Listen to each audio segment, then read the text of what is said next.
All right. Let's try this again. And I'm actually watching the YouTube portion now. Yep, YouTube actually works. Shockingly. Okay. I blame Ireland. It's probably that Irish snow that's just destroying YouTube. Yep. All the sources of power. It's the Irish ley line. It's getting a little cold, getting a little messed up. Understandable. So this time, really quick recap for everyone who had been watching. By the way, thank you so much, everyone, for your patience during this thing. Jarl Tandy Ulrichsen demanded aid from the players Jarl Hrulf Siegardsson. Hrulf Siegardsson sent 30 Huskarls or Huskarl and the players to the aid. Jarl Ulrichsen is a gross old man and is kind of disgusting, and he's really underappreciated and probably drunk. Yay, Vikings. And basically they are on their way now, and we are reliving the flashbacks of their time at the Jarl's Longhouse, going toward the land of the Tuatha, which is a group of people who have kidnapped the Jarl's wife during a raid. So we're going to actually move ahead to Hurmand. Hurmand, where are you standing on this longship? I am actually kind of hanging off one of the ropes on the side, just getting absolutely drenched, soaked, and feeling the spray on my face. It's been a long time since I've been at sea. I used to be a fisherman, but it's been a long time. I've been serving the Jarl and getting back to the sea. I feel alive.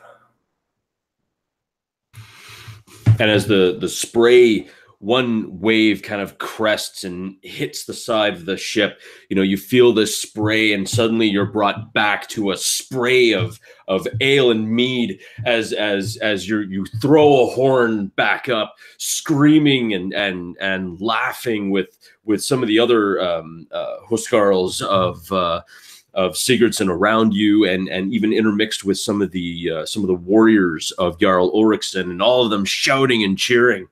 You can smell the roasted meats and the salt, and even hear as individuals like laugh and talk, and it is just this wonderful, like, interposed group of two. Though we are, they're all Gunnlanders, it is still an interesting thing, like slight inflections of different languages, kind of intermixing, and everyone talking and laughing and getting along, but still kind of like seated in the back, just like at the front, at the head of this table, you can still see a brooding and very old and almost desiccated looking Jarl Ulrichsen, with his head down and his fist kind of in his hand, coughing again. This vile looking individual, hacking and just spitting into onto the ground, and like just quaffing another horn of mead, just looking awful. And to his right, an empty chair, a very large wooden empty chair with what looks to be like a very nice kind of a maroon cloth running up and over each arm and down, as if still waiting for someone to join him. Suddenly, your eyes spot something as you are heading towards Tuatha. You see something. It's almost like a bank of fog. It's as if you are actually going toward the edge, the very end of the earth, this land. just a wall of mist, but you can see something faintly in the distance, slowly worming its way through the gray.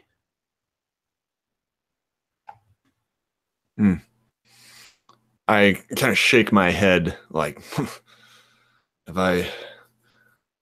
I haven't been drinking. What? Anyone else see something? Not sure what it is. And one of the rowers, perhaps you are missing your wife at home. And you hear another one. This one, a woman. You wouldn't know what a wife is if it came up and bit you. And as you know, as they're just rowing and pulling, and as you know, you hear another quip back, and just before he's about to quip something, make me a perception check.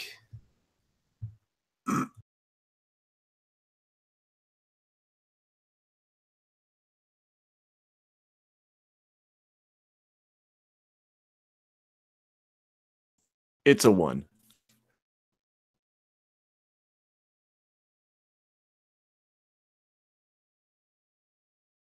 You muted, Mike. Story of my life.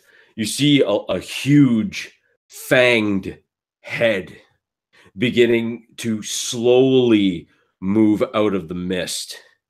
Its jaws seem to be just, even from this distance, you can start to see it's slowly pulling out. Its jaws are just massive and fanged, with teeth that look, you know, as you can see it looks to be as large as sax knives, massive daggers. This huge serpentine head, as it curls back into the gray, slowly beginning to move toward you.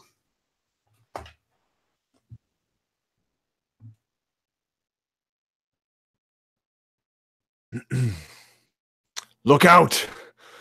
Look out! Ready your axes and swords!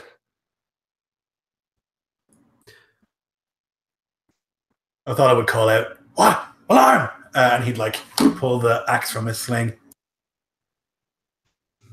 And the individuals rowing quickly grab their oars and pull them in and begin to stand up. The dragon ship that you were on is a large dragon ship. It is at least 20 rowers to a side, although you are operating with 30.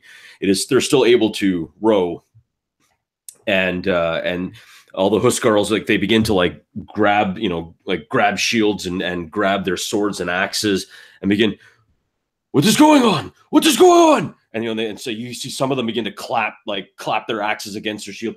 What is it?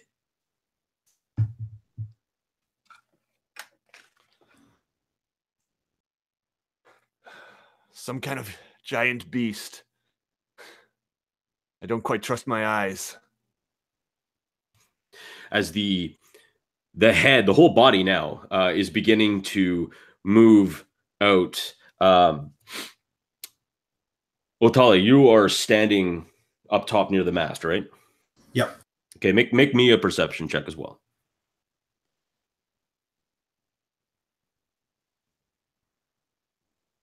A 14. Yeah, you notice that there's a dragon ship coming out of the mist. He probably, for a second, relaxes. Oh, it's not Yorman. Oh, fuck. Sails! Sails! And he'll, reach and, wrap his hand around a nearby throwing spear, and he'll, lift it up and have it ready. The dragon ship, as it comes out, you begin to see now that the mast is not actually, or the sail is not actually out. It is wrapped up, and you see the ship. It doesn't seem to be. You don't see any rowers. You don't see any oars. It just seems to be kind of slowly floating. From from what you can see on the the sails itself, the sailcloth, it seems to be Jarl Ulrichson's colors.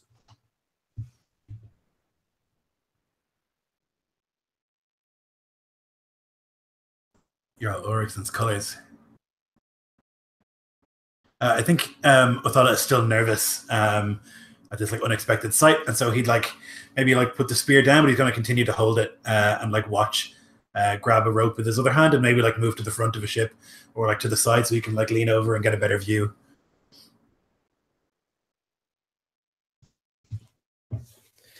And yep, Ormond is feeling relieved, but also just he's kind of wilting in the corner a little bit, like, oh, yeah, you should feel kind of silly right now. Yes, it's a boat. It's just a boat. And as the ship starts to like slowly kind of make its way, you know, your contingent of Huskarl, who at first were like white sheeted and ready to go because they didn't know what was going on, they couldn't quite see. Now they see the ship and the figurehead, this dragon head prow. You begin to actually hear a few.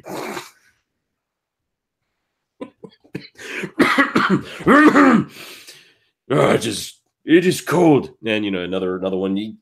Yes, it is. And a few of them start snickering a little.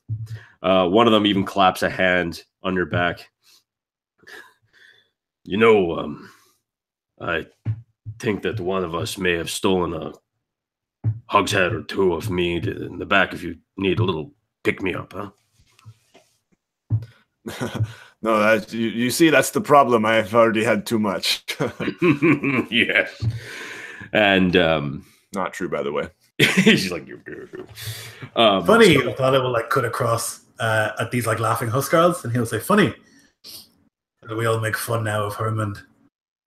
We make light of him, and yet when we thought it was a serpent, we all stood and we all squealed.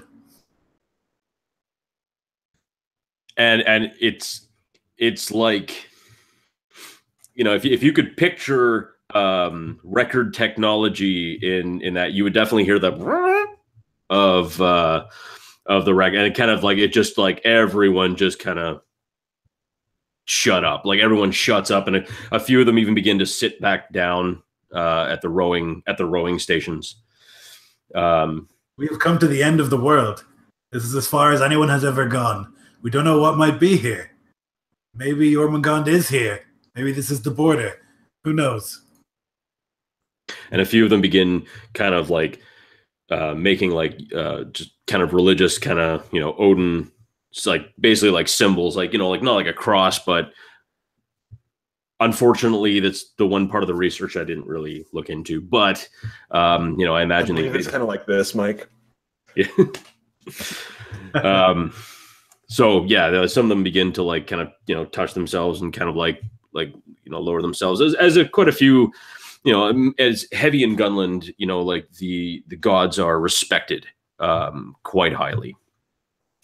And during this time, the ship, the Jarl Ulrich's this ship, you know, has begun to kind of come beside, and Hurman, this is a part of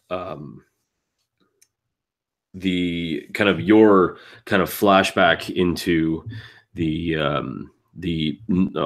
that night before you had set sailed for this land. A maid who has been pouring drinks has kind of been looking at you all night. She's been smiling, you know, especially with your, you know, with your, you're fairly muscular. You're definitely powerful. You have enough scars that people realize that you have seen some battle, both from the elements and from the tip of a spear. Are you Jarl Sigurdsson's champion? Yes, I am. And she looks at you and kind of blushes a little and kind of like grabs someone else's horn and fills it. Even though she's already filled your horn up, she just grabs someone else's. Oh, you must be like Dala, Floki's daughter, Jarl Ulriksson's champion. She has left 5 days hence to bring back Astrid for the Jarl. She is a powerful warrior, unbridled with the Dane axe. I have seen her once fell a tree, single swipe, and not a sapling, a full oak. But you must be very powerful yourself. And she kind of puts her hand on, like, kind of like on your back, you know, in that way where it's like, you know, like not all the way down because you're sitting, but not all the way up because it's friendly. It's like in that zone where it's like, oh, yeah, okay. This could go either way. Exactly. Yes. Well, of course, I'm strong, as you can see, but strength is not everything. Skill, quickness, and a little bit of Odin's fury. Well, maybe I will see you before you go. I can show you Freya's fury. And she finally finishes filling it up at that point and kind of walks away, but does the kind of like back look and smile. And she just kind of goes back to pouring drinks. And I take just a huge swig, and kind of sit down and clap my mate next to me on the shoulder. And this guy's already passed out. He's like, and he kind of goes back to passing out.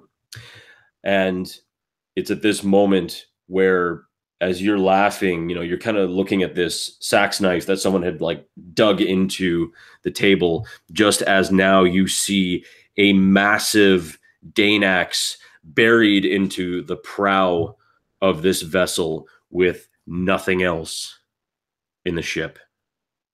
The supplies are gone. The oars, a few of them have been kind of stowed away properly into like kind of like all the way into the middle of the ship. But for the most part, many of the oars are gone. The ship itself is simply just drifting listlessly in the water.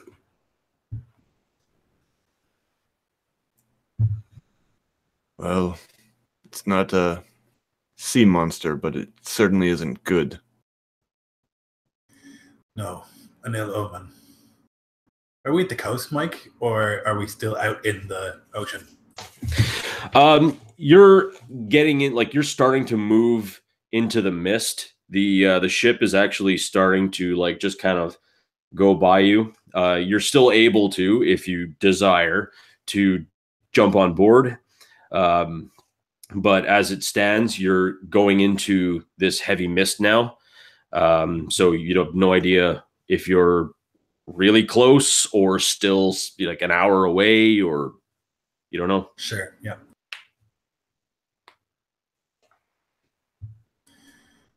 Othello will like look around. He'll look at Sverda. Are we going on? Aye. Back to your oars, the rest of you. Prepare to board. So you wish to board the vessel? Unfortunately, yes.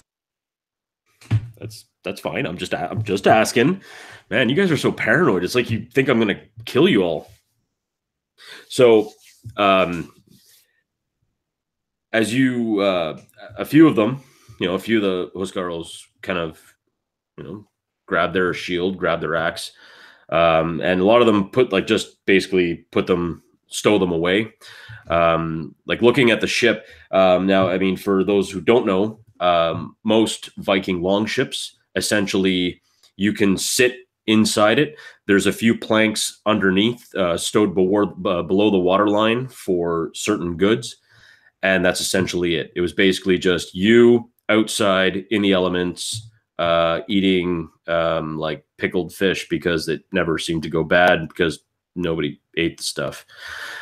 So basically, you can't see anyone, you can't see anything.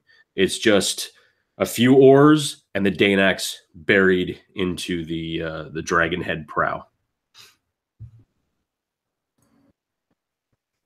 I thought I would like make his way up to that axe and like pull it out of the dragon head. Like that's bad omen, disrespectful of the spirit of the ship, and he would find that like particularly offensive, and he would like pull it out. And I don't know, like lean it against the corner of the ship. He would look around for other damage or sign of struggle or like blood or anything like that. Okay. Make me an investigation check. An 11. Okay. So with that, first off, when you pull the axe out, you can see that this axe is of extremely good quality. Like the axe, like the blade itself does like follow the like kind of long curved, almost like a bardique. If you guys don't know what a bardique is, you can Google that shit. It's pretty cool. Anyway, but the blade itself is just inscribed with not only runes, but even like pictograms of a wolf being chased by two ravens, like across both sides of the blade. And even if you were quick enough to be able to like flip it back, like back and forth, you could see that it's like perfectly symmetrical with and along the where the haft goes into the blade, there are some other runes. You can tell that they are, it says, because it's not like, well, it's not runes, but it written on it or engraved on it is says Fenrir's Bane across it. And to answer your question, Nate, the name of the warrior, her name is Dala Flokisdottir. And she is the champion of Jarl Ulriksson. Yeah, so I would probably, come up and let me have a look. I don't know, but I heard of a woman who went out for Jarl Ulriksson, and she had a Danax. One of his champions could be related. I don't know. This is no normal axe. And he would like hold it and like look at the detail and like really take it in and just be amazed at like the quality. It would be a princely gift for anyone to have. Yeah, you've like even without making any kind of lore check or anything to that effect, because the lands of Ulriksson and Siegardsson are close enough. You guys might have heard stories of Dala Flokisdottir, only in a few stories. As more mead gets washed down, the tales just get bigger. A few drunken merchants and travelers that have gone through to the different lands, have commented that, for every drop of water in Gunland, an equal drop of blood has been spilled by Dala. She is like, her way of she basically is like her axe is used like a scythe. It just carves through individuals. And it is something to be feared. Individuals have run from Dala, her great strength, her prowess, her hunger for blood. She is a great and powerful. Some have even mentioned that she is a Valkyrie sent to Earth in human form. Just the power of this woman. But again, so many tall tales over so much drinking that it's tough to tell what is from what isn't. But a weapon like this, Mike, would I have heard like that this is her weapon, that she would have this like wolf axe, and that it was a part of her? I mean, you would have heard that she carried a Dane axe, although she wouldn't, be touting around, and saying, "Hey, check this, check out my axe." Generally, people that have seen her axe up close have never lived to actually talk about it.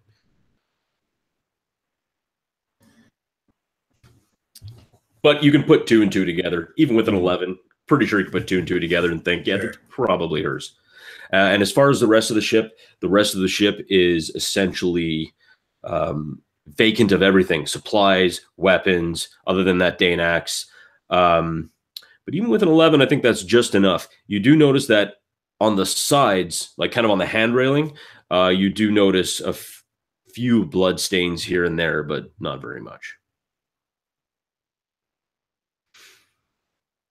I'm also going to assume that you lashed the ship to your vessel. Yeah, we don't want to be stuck in this floating one.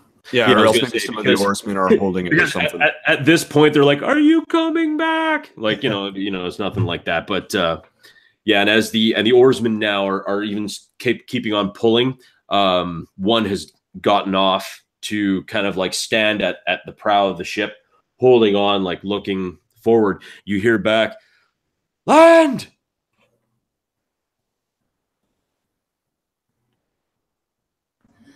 All right, back on our ship, and he'll hold that big axe and he'll like look at Sverda and Hermund, and he'll like offer it.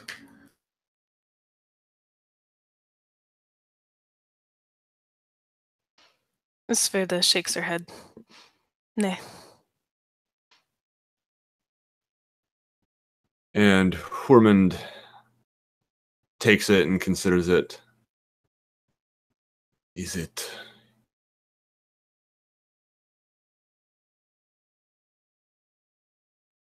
such a thing? I don't know. To strike at the head of a ship like this can make the spirits angry, or so I hear. But it's a beautiful blade. Why would we leave it here? It's masterwork.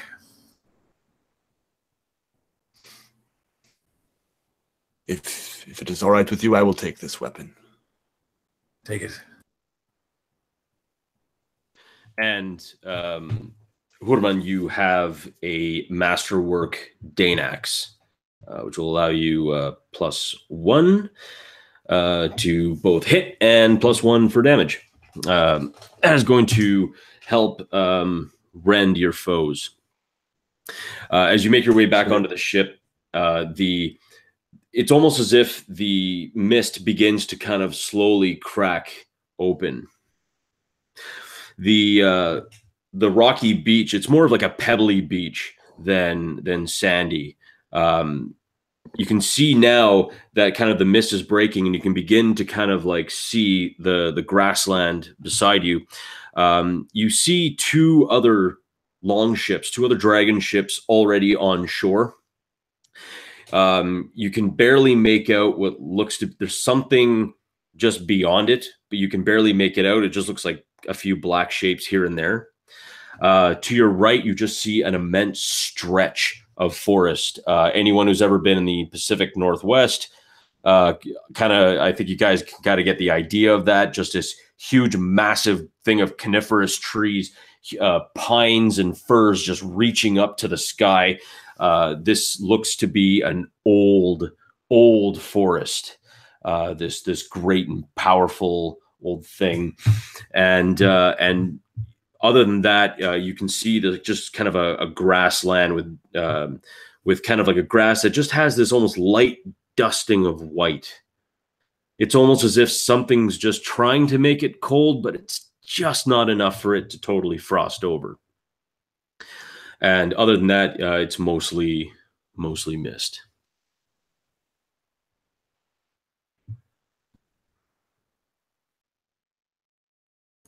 You know, they say that this island, this land, that they worship trees here and spirits of trees. that they burn people in trees.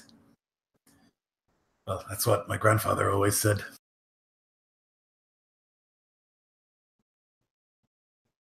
Very pleasant thought. They're savages.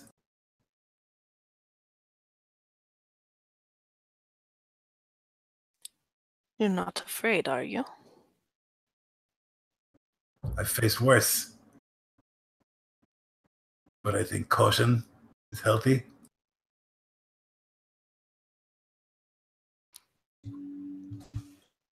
All right, I need the three of you to make dexterity saving throws.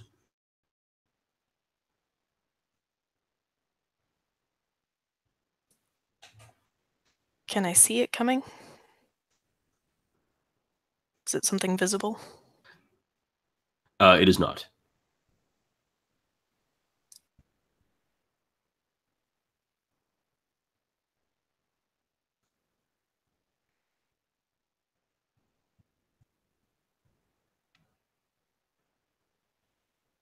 Oh wow, jeez. Well then, actually, that plays in quite well. So for you, Othala, and you, Hurmand, your days of being in the water and working in fishing, it kind of gives you those sea legs that you're almost prepared, even though you didn't realize that suddenly the ship has gone over top of a kind of exposed rock, barely visible for anything, cracking the keel and pushing it over to one side. Otale, you are barely able to hold on, and Sverda, you take a tumble, you go straight forward, and you actually end up colliding with an oarsman, almost knocking him out, and for you, just suffering 2 points of damage as you crack head to head, and almost like you almost knock the guy completely out as you hit the ground, and you just see him land. I noticed. Woman, is your head made of a boulder?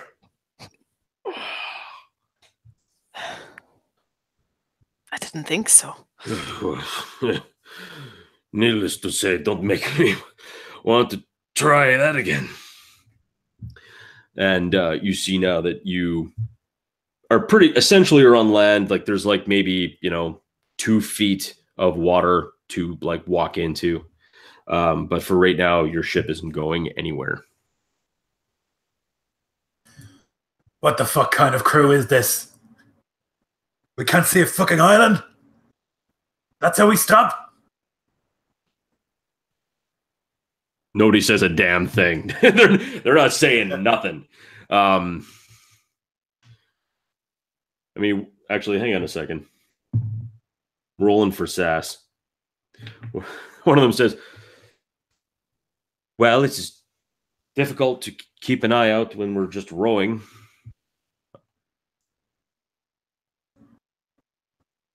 Othala will he's like looking straight ahead and he's like at the mast and he'll just like slowly turn his head in the direction of the speaker. What? Nobody says a thing. Everyone's just kind of like, hey, whoa, hey, we're on land. No one really owns up to that shit. There better not be any problems with the ship.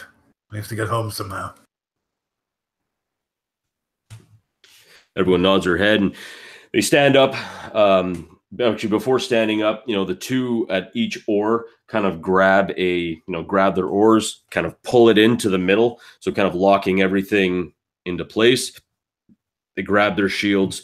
Each one grabs a weapon, either whether it be a sword or a spear. Spears are picked up from the middle, and they all kind of look. A few of them begin to jump down, kind of just landing like knee high in water, and begin to get on board. You begin to see the Huskarls, though they are little attitudey. They jump down, and very quickly kind of form a shield wall. A few of them holding swords, a few of them holding spears, kind of interlocked into this fighting unit.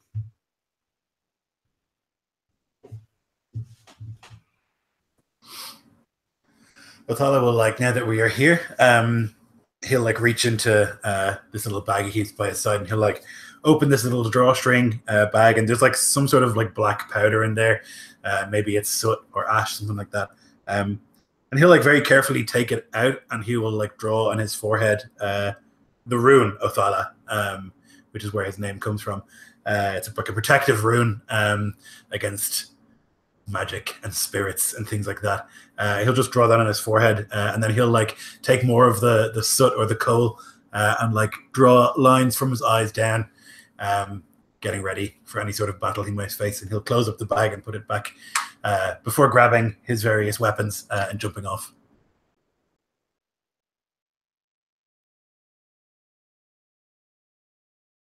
And Ormond also jumps off. He's carrying this new axe and just kind of scanning the tree line.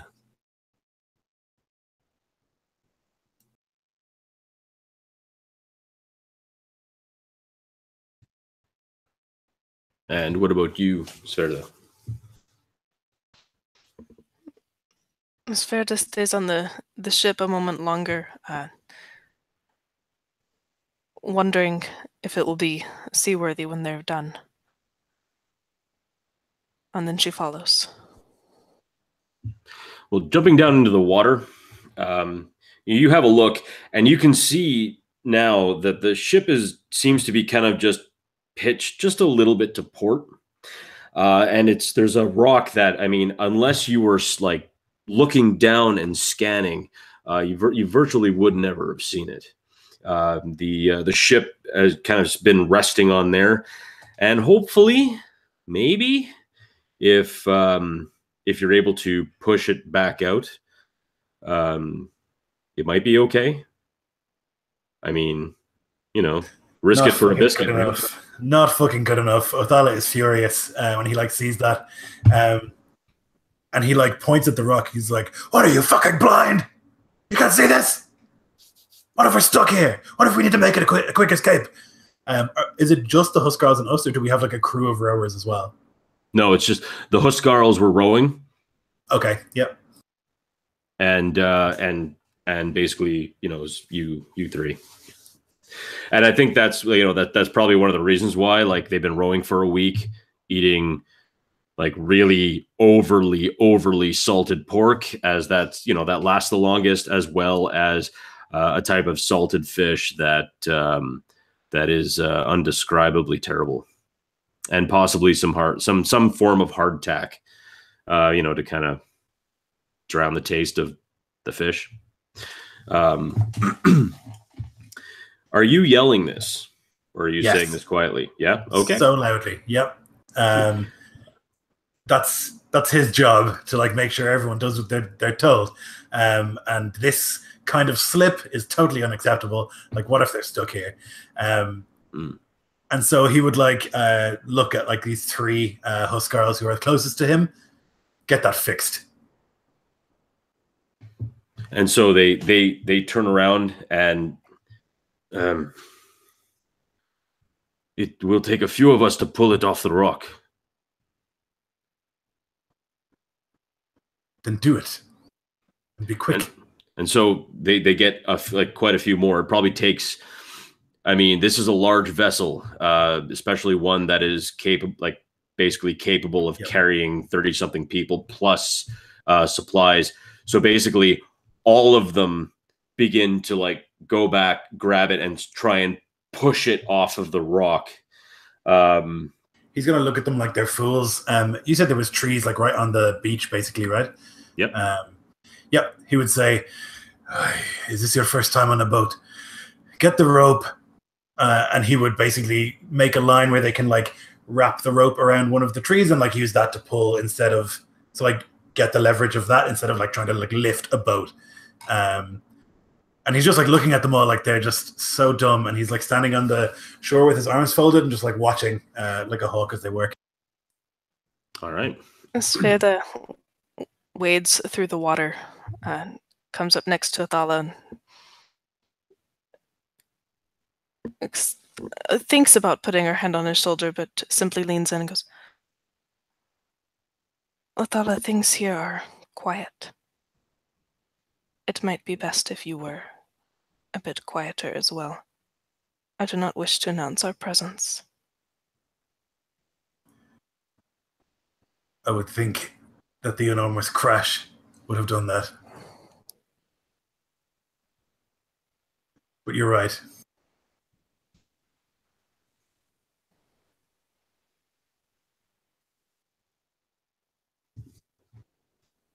So,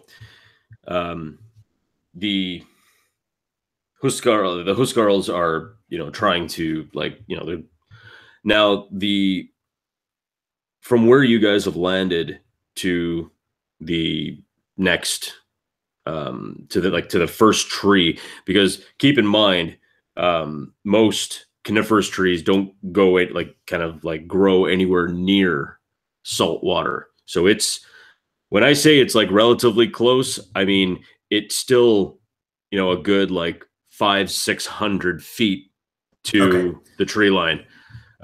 You might be able to find some driftwood maybe if you wanted to try and use it as a lever to pry it off or something to that effect.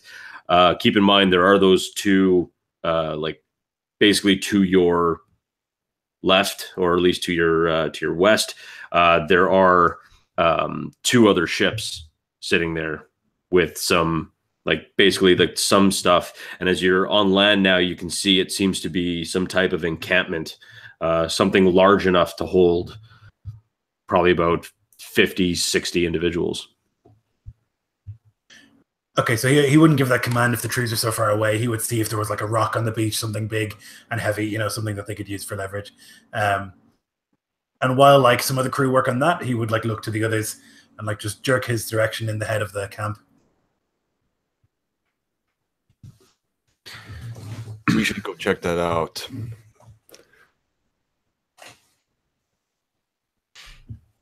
Lead on. What is this? I don't want to be the first one to die. So yeah, Ormond would actually take a few strides closer and not walking in a direct path, kind of walking up the beach a little bit, trying to get a better view.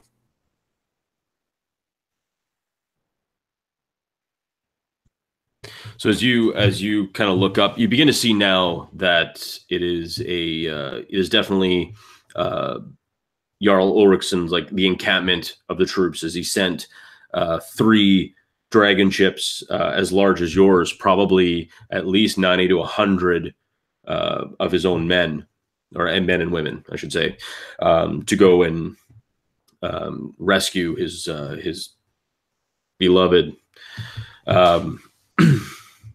So, and the kind of the sails of the 2 dragon ships just kind of list very lazily in the breeze. They just kind of lean and move and lean and move.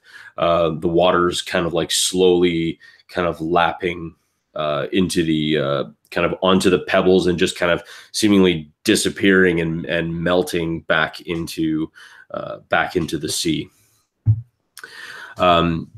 Walking up, you find the camp to be as devoid of life as seemingly the rest of the beach. You have heard nothing. If mist could make a sound, that would be great, because that would actually be something, but you hear nothing. No gulls, no ravens, no animals, no fellow Gunnlanders.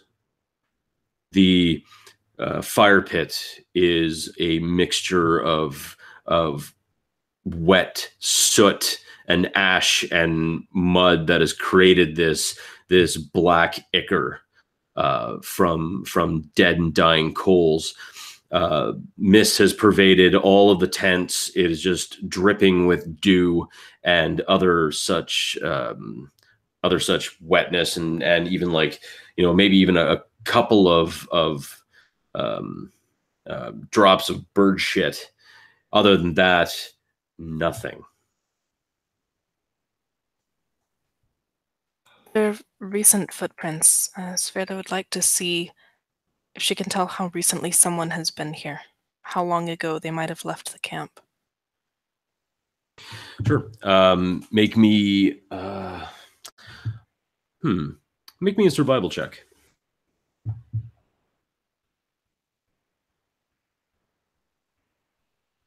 18. Nice. You can tell from the depressions of the boots around the camp that it appears that whoever was here probably was here 3 days ago, 4 days ago, maybe. Other than that, it's mostly muck. Now, are you going to be walking around the camp or just kind of keeping your eye to the ground where you are? I think Sveta has just come up to the kind of the edge of it and found some footprints and has knelt down and is looking at how the edges are worn away. They're not crisp like recent steps. And as you come to the edge, especially the northern edge, the footprints are replaced with body parts. First, you see an arm, almost pointing to a leg, which is pointing to a foot, which is pointing again to another arm, which has been like cocked and moved down. And as you kind of step back and look at this, it seems to be pieces of some Gunland warriors that have been etched and moved into the position of a rune.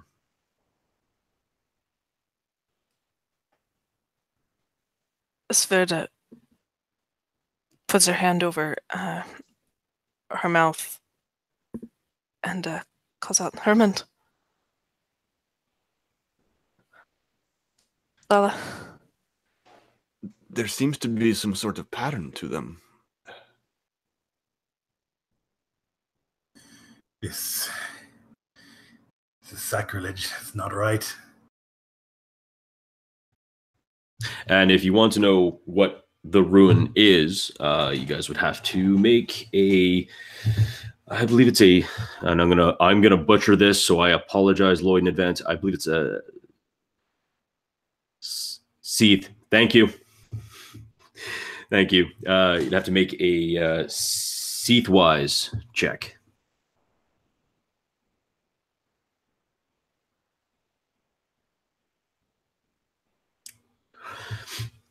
All right, Otala. Oh goodness, that's unfortunate. Is Seath-wise, is that a, like what ability? An intelligence check. Okay. I am properly dumb. Let's see how this goes. All right. I got a 13. All right, let's go with that. Well then, Otala. So did Lloyd, but yeah. So Otala and Hurmund, you recognize this symbol. Perhaps one of your family members was sensitive to runes and runic magic. This rune is the rune Rado, but it is backwards. Normally, Rado it looks exactly like an R, except the kind of round bulbous bit is pointed. This means a chariot or a journey, but backwards. It means fallen, or in this case, death.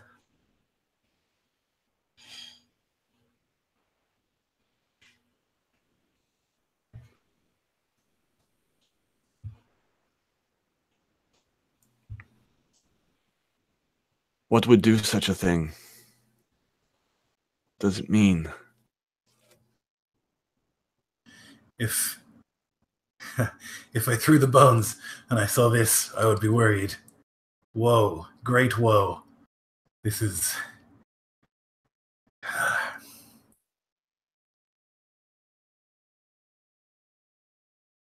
and he will like take from another pocket.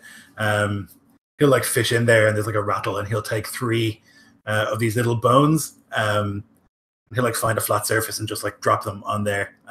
He's just throwing runes to get like a feel if this is like if there's some dark magic. He's not actually magical. He just believes in it.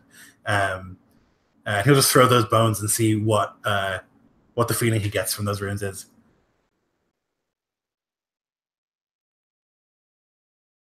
So as you throw them on the ground,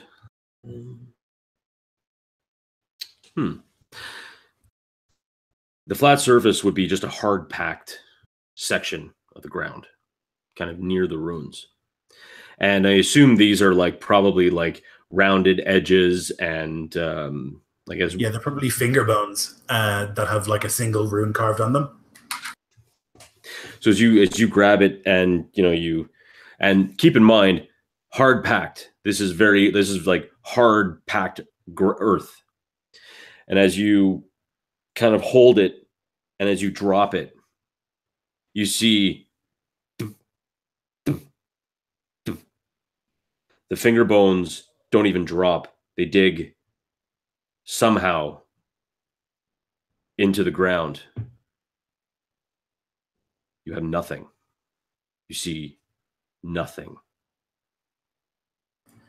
He like steps away from there, and like maybe the pouch drops and the rest of the runes kind of spill out, and he like fishes under his armor and pulls out his Mjolnir necklace and like kisses it.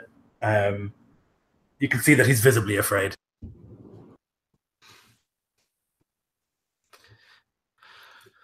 Now, it is at this moment when you begin to hear something. And it's something very, very faint. It seems to be carried on the wind. And at first it seems piercing. But it seems really quiet to begin with. It seems to be a horn. And at first it's just light. It's like an afterthought of pure silence. But then it begins to crescendo and you begin to hear it. It begins to move around you. It begins to jump through the entirety of the land. It begins to bounce off of every tree, every rock, even the very sounds of the longships begin to echo with this great and thrumming horn. It is like nothing you have ever heard. It is like nothing you have ever experienced in your time. And it suddenly stops. And that's where we're going to take our break. Oh, Mike, so good. Ladies and gentlemen, thank you very much. And by the way, if you were wondering what that was, that is an actual reproduction of an 8th century Celtic war trumpet called a carnix. You should check it out on YouTube. It's very, very cool stuff. So I'm going to go and smoke because I'm just filled with wow. I don't know why. It's just like, you run crazy ass shit and you're just like, ooh, I feel good. It's the Iskloft. I'm telling you. Play it. You'll love it. I'm going to go smoke and I'm going to let these kids do their thing. Promote your stuff because each and every single one of these people has an incredible channel. And I really want them to get more viewers from my little group of viewers. But please subscribe to all of their stuff and we'll be back. Yeah, I really got a piece I want to do my quickly. I'm Jarl, DM on YouTube's, and I'm having a really good time. And this is spooky as fuck. I'll be back in a sec.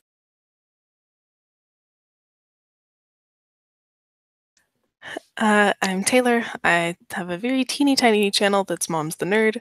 I have not run Iskloft yet because I'm not comfortable capturing this tone that Mike is absolutely nailing. Everything is so creepy and scary and Viking and oh my gosh, this is amazing. I love it. Yep, agreed. My name is Nate. I run the channel WASD20, and this is my first Iskloft experience, but it's been a long time coming. I've been excited for it. So First one? You haven't played any yet? no, never. Oh my gosh, what a game to play in. This is great. I know, it is. Welcome to Iskloft. We're all gonna die. Oh, so creepy. All right, I'm gonna go get some food.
All right. Hope everyone's having a good time so far. I am totally stoked about running this, and I will say that if you love Iskloft, if you love like that brutal, kind of a, you never know when you're going to die, and as a player, and every fight is a hard fought one. I really suggest checking out the Iskloft setting. It is beautiful setting, and it is by one of our players, the Jarl DM, also known as Lloyd, who's really awesome. And he really also hates it when people say nice things about him, but I'm going to say nice things about him anyway. So Thank you, Nick. You're very welcome. So I'm just going to wait for the other players to come back. Also, if you're not a part of it and you're watching, I really suggest checking out Absolute Tabletop. It's a YouTube. It's a Facebook group that is all about getting together and playing all kinds of different games. It's a great community, good people. It's just a great place if you want to play some games. Maybe you have a hard time finding a group at home and you want to try playing online. There's a lot of people who are more than happy to either play in your games or possibly even you can play in some of their games. And I know all of these people here are amazing DMs because I have had the absolute honor and pleasure of playing under all of them. So yeah. Definitely check it out. Check them out. Join up the group. So I see now that everyone's back, and Nate is definitely eating some panic food, which is good. Yeah, no, that's good. Stress eating. Stress eating is great. Stress eat. Oh yeah. You get that fish that you have to open underwater because the smell is so awful. It'll gag a maggot. But let us get back to it. As the final note seems to peal across like audible thunder, you see now from the forest where your Huskarls are, you begin to see individuals kind of melding out of the mist and out of the trees. They are covered. Some are covered just head to toe in woad, wearing plaid pants, holding aloft shields, spears, swords. You begin to see them kind of pull out and begin to march in a line. They begin to stand there. And you see now as more and more come out, you can count perhaps 75 to 100 of these troops just lined up against the backdrop of this ancient wood. What would you like to do? Shield wall! And he would run to where the other Huskarls are and try and meet them in the middle. Yep. And Sverda's pulling her sword out and her shield and booking it. And as the other, the Huskarls, they've also heard the noise too, and at first were bewildered because this is not something that they have heard before. This is a weird, this instrument is weird. You don't normally hear war trumpets, especially in the lands of Iskloft. And then suddenly, as more and more troops begin to pull, they kind of snap into action. They leave the boat, still kind of lodged onto the rock, but definitely some headway was made, and they begin to grab spear and shield and sword and shield, and they begin to lock in. And at first, they're basically facing these Tuatha, and the Tuatha begin to move in a line, and you hear more Carnixes begin to trumpet different maneuvers, and they just begin to kind of position themselves, and in a large line. The Huskarls are kind of standing there, and they're just breathing hard, and they're just waiting as you guys begin to kind of get behind the shield wall. What do we do? And you hear another one. There are too many of them. And, they're all holding their shields. And, this is an overwhelming, this is a large force. A lot of them, a lot of the Tuatha people begin to kind of rhythmically boom, boom, boom, and they begin to hammer the sword against shield. Some even carry axe against shield. A few of them pound the ground. You can almost feel just the slightest rumble across this open field as this more sound, stomping feet, and then a few of them start screaming, ah, ah, ah, and they begin to bash their shield even louder and faster and faster, and all of a sudden they begin to open up as an individual begins to kind of pull through on what seems to be a single horse-drawn chariot. This individual is wearing a helm not unlike the ones that you are wearing now. Except this one is a spangle helm. It's kind of a full helmet. This individual is also wearing mail, which is quite a little bit different than kind of the rest of the Tuatha people. You hear him. Prekede net huta tetas tarayatea. He shouts, and it just rolls over, and kind of the sound just kind of cracks and peels around your shield wall. I thought I was gonna use the rhythm of their banging to start singing a song to try and get his people focusing on that and not on the fact that they are massively outnumbered and on this crazy island. He'll sing this song about how death is a good thing. All right, roll me. Fuck it. Roll me a performance check, or performance check. Let's see what you got on this one. Unless there's another one that's a bit more apt for it. I think that makes sense. So it's 13 plus 2, so 15. All right, and you get the words, and a few of them, you can see even through their fear, you get a few of them start singing as well, and Sigrid Nakira, and then they start banging as well.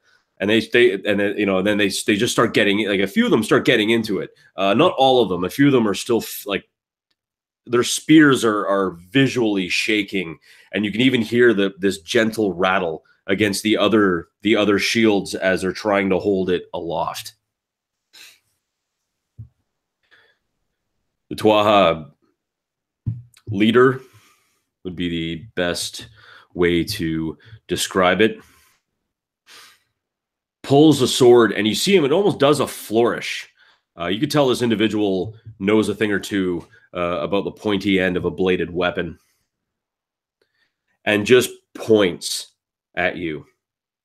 And they don't run towards you. At first, they seem to kind of slowly move toward you.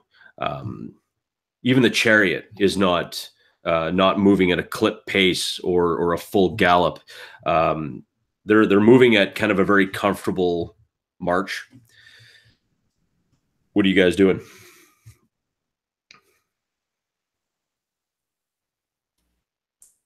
That is near the front of the shield wall. There's a younger man next to her, and she's hold. But she looks over her shoulder at Hermund and Othala. Can we parley? Can we treat with them? We hold the wall. We wait. Oh, maybe. Are there any branches on the ground? Anything like that? Anything that I could pick up that looks like a branch? I would say that you guys are just a little bit past the shore. There's a few bits of driftwood or something to that effect that you might be able to grab a hold of.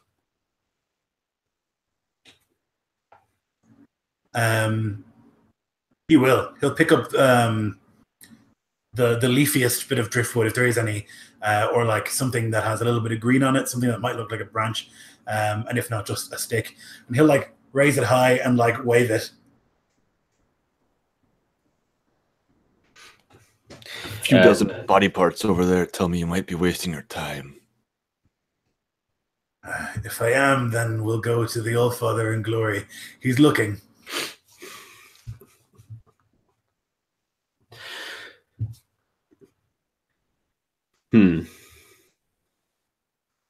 So this is because in Iskloft, like the if you bear a birch branch or like a certain kind of branch, it's like a peace offering. So I don't know if that translates here, you know. But I'm just trying to think of. Make a persuasion check. Yes, sir. It's 12 plus 2. Okay. 14. The troops begin to walk, like the Tuatha people keep marching toward you. A few of them banging axes and swords against shield. And suddenly the charioteer, you just hear, "That!" And they just stop. And he begins to ride hard and fast towards you. And you think he's going to crash into, but at the last moment, he pulls his like the horse to one side and stops, kind of almost in a J turn. Like if the mere fact that you could all be eviscerated very quickly and easily, this would be the coolest damn thing you've ever seen. Again, fear of evisceration, but also sweet-ass J-turn, and he just halts.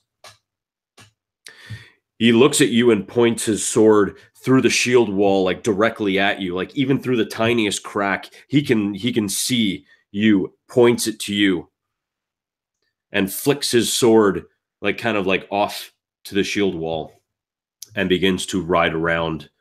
And even though some of the Huskarls begin to kind of try and move, he's moving too fast and just kind of stops. He sheathes his sword and he steps out and like kind of crosses his arms. And he is not with any other, like no other people have come with him. He is riding this chariot alone, and he stands there and he crosses his arms. I'll stand from the wall and have a look at him, though I won't approach too closely. Can you speak our language? Yes. What do you want? What are you doing here? Come for a woman. One of our women. Maybe she got tired of whoever she was married to. Decided to come here for a real man. Maybe. Maybe not.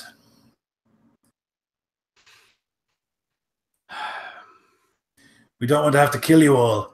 It would be best that you hand her over. I know many of my people are bad at math, but I am not. We outnumber you. Numbers count for nothing when we have the Allfather on our side. Yes, the Allfather. Yes, you pray to a god who couldn't even keep both of his fucking eyes. You watch your fucking mouth, and he'll like step forward. And he doesn't really like kind of lean back. He just raises his hand, and you see the troops like coming toward you some more. And then he just halts. You want to go to the Allfather? We can send you there. But you wanted to parley. You wanted to speak. We are doing just that. The woman. Give us the woman and we'll leave. I don't know anything. I don't know anything about a woman. We heard that there were things about here.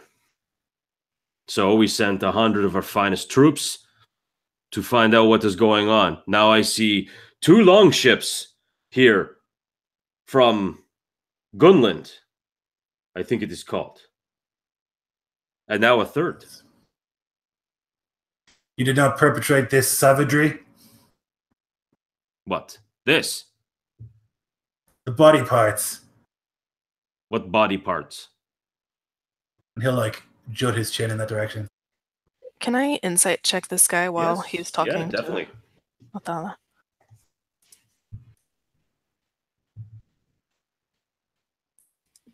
Also, Hurmund, make me a perception check, please.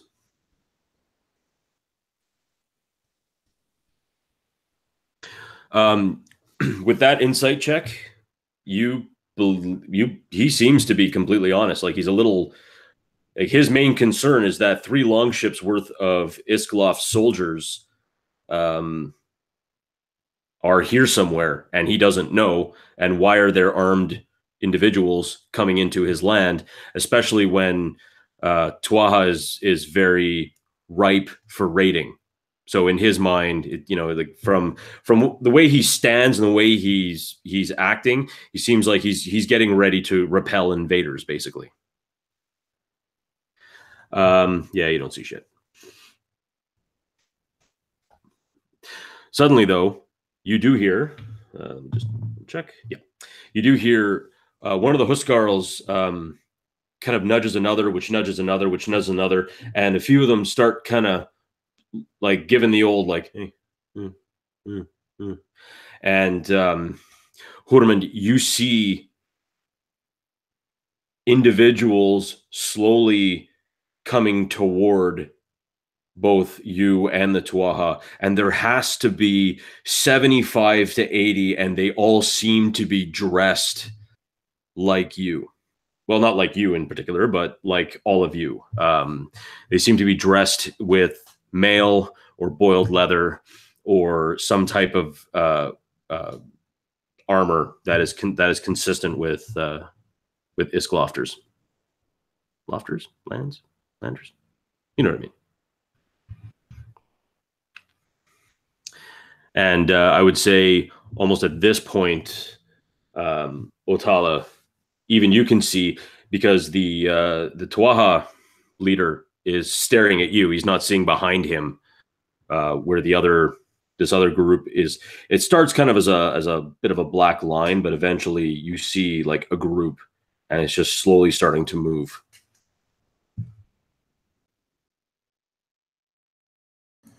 Who are they?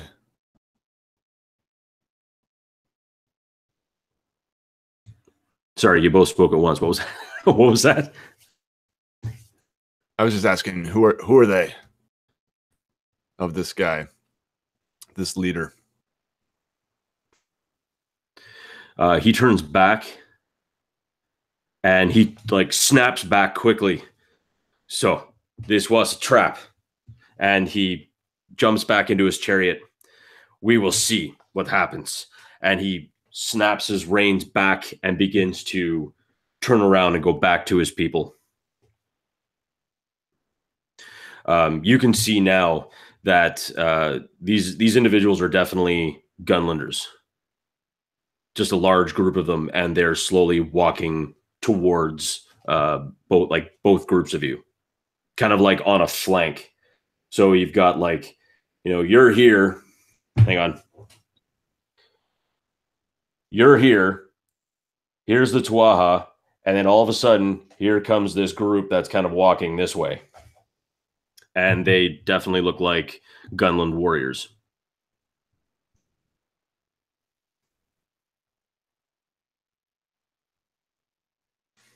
Well, they're perhaps in for some bad news once they see their longboats.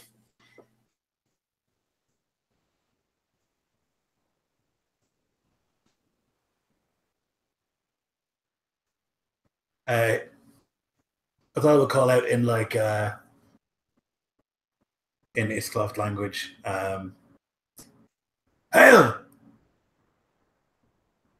Have you dealt with these before? Nothing. There's no response. They just keep moving slowly towards both groups of you. They're not in a formation. They just seem to be in a group, and they're just walking. Do they seem to be carrying weapons? They do not. Shields? Nothing. Their arms are lanked kind of by their sides, and they're just beginning to walk. The Tuatha leader grabs 60 of his men, like basically kind of carves it mostly down and spins them around. You hear Carnix's wailing as they begin to turn, and they begin to like bash their shields again and scream and yell. You see a few of them grabbing javelins, getting ready to throw them, and a group of 40 begin to kind of maneuver themselves, getting ready to attack you.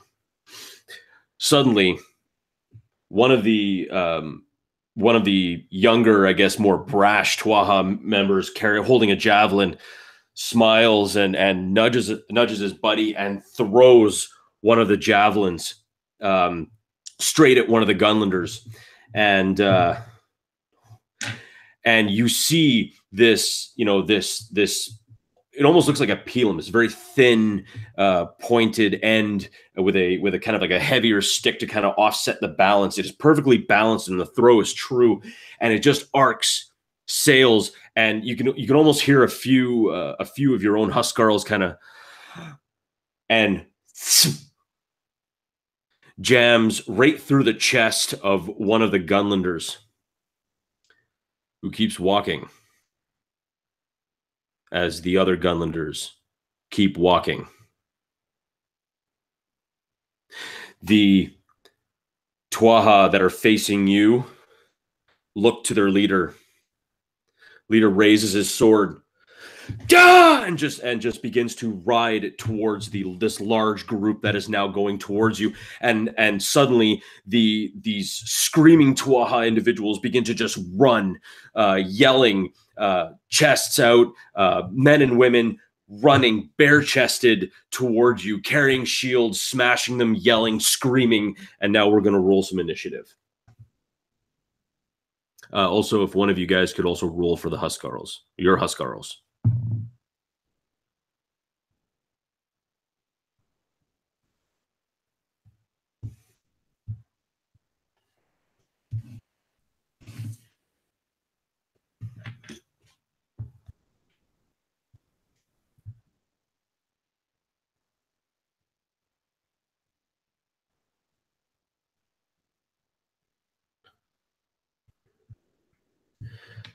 Okay, and for the Huskarls, or would you like me to roll for them?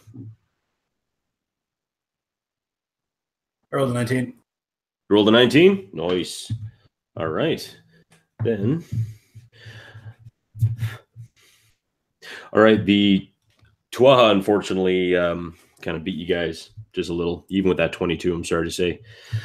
So the Tuatha go running, and your Huskarls barely have time to kind of hold their shields up until they just, bam, smash up against you. You see a group of them, like, clashing swords, just trying to beat back this this group of individuals, and they start kicking and like punching.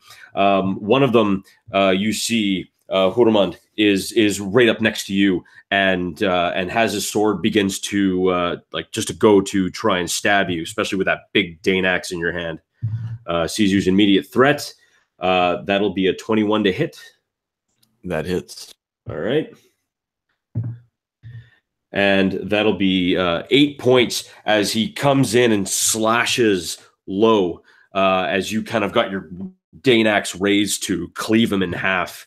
He just hacks away at you. Sverda, a one comes up with a spear, kind of like almost in a leap to try and get over your shield and strike you. Ooh, that's a 9. I'm assuming that's not going to hit.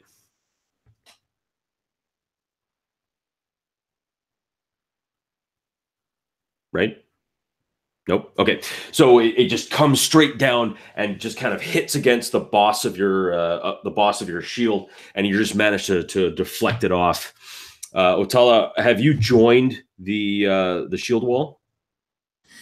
Yeah, I think I kind of stood up from the clump, to talk to him, but I wouldn't have left it, so I would have gone back in when he left. You know what I mean? Gotcha. So there is one that kind of sees you and decides to swipe down at your legs to try and find a chink in the shield wall, and he goes and strikes, and you see it coming from a mile away, and you're able to instinctively put your shield down, especially with a natural 4, and smash up against it. All right, Hurmund, let that Dane axe fly. I promise I won't say that again. That was just stupid. That was just dumb. All right, that is going to be an 18 to hit at this guy who just attacked me. And yeah, it hits. And that will be 12 slashing damage as I just swing for his legs. And as you come up, you actually manage to just cleave through the side of his leg, like it's hanging on by a couple of bits of flesh, and he falls screaming. But his screams are muffled by the next Tuatha that actually just climbs over his body, and he's basically just, and he can barely breathe as like 160 pounds of human is now standing on top of his chest, trying to strike at you. The Huskarls are now up. They're going to try and push it back. Unless you guys have an order, which I'll allow for a free action. If you guys have an order that you want to yell out, or there's something that needs to be done, or just have them go ahead and like play poke with the enemy. I think for now, go for it. So they begin to strike out. Oh, wow. So as they go in and stab, you see quite a few of them like coming up over the shield or through like any exposed bit of hole that are able to allow them to stab. And you see quite a few of them at the first round, though the Tuatha are renowned as powerful warriors. They're no match for good Gunnlanders steel, as you see a good like 10 of them fall underneath your Huskarl's blades. They just begin to stab and come forth and like come through. And now, Otala, it is now your turn. So Othala's like chanting the song, Hamskar Sigameg, Hidosfena Sligameg. And then he like commands open, and like one of them pulls the shield to the side. He's going to just stab out twice at this guy who tried to get him. That's going to be a 16 for the first and a 19 for the second. Yep. And yep. That definitely takes them both. So it's going to be 18 damage in total. Yeah, your first one hits him like straight in the kidney, and you hear him. And as he stands there kind of looking in shock, your strike just aims true. Is like his heart is exposed to air for the first time, just long enough for a blade to cleave it in half. And it's like the light just goes out from his eyes, and he just falls down dead. Odin! And the other Huskarls, Odin! Sverda. Sverda feels the fury of Odin boiling up in her.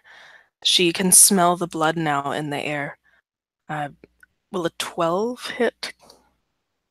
Unfortunately not, and it's close. Just as you swing, just as you pull your sword out to stab, it's almost as if one of the Tuatha was trying to block another one, and just luckily managed to bring his shield up and kind of deflect one of your blows. You do get a second attack. Yes, she's got her sword in her hand, and she brings it down and a second time, but this Tuatha sees it coming, and it just rings off his own weapon. Yeah, and it just clangs off. And he's staring at you now, and he just wants your head. Just like he wants to kill a Gunlander. And so we're going to go back to the top of the round. One of the Tuatha come up and try to, most of them try and go ahead and attack your Huskarls. You see 5 Huskarls fall down screaming, one clutching a blade in his skull, as it's more of a squeal than an actual like scream, and he kind of twitches a bit and then just kind of falls, the blade actually dislodging itself and falling to the ground. Another one gets stabbed straight in the gut, and as the Tuatha pulls back, his wrist cocks up, and you can actually see just his intestines just kind of pull out, just as like one long snake, and begin to just spill out on the ground, and blood just gushes forth from this Huskar, from one of your Huskarl's mouths, and just falls, kind of thumps up against another one and hits the ground.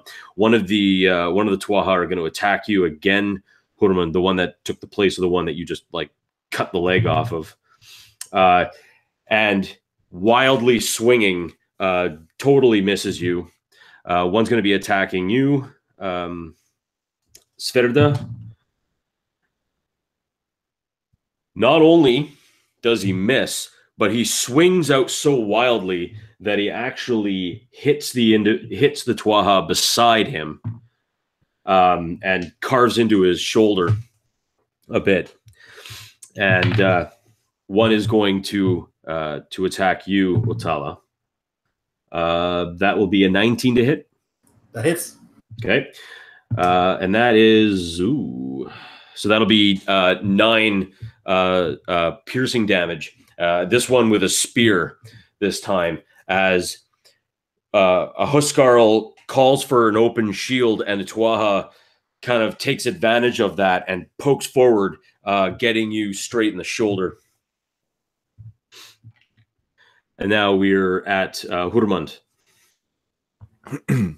So seeing one of the Huskarls near me fall, there's another young one who is kind of panicking, and I see him backing up a bit, and I just grab his collar right behind him, and I scream in his ear, "He is feasting with Odin, but you not yet."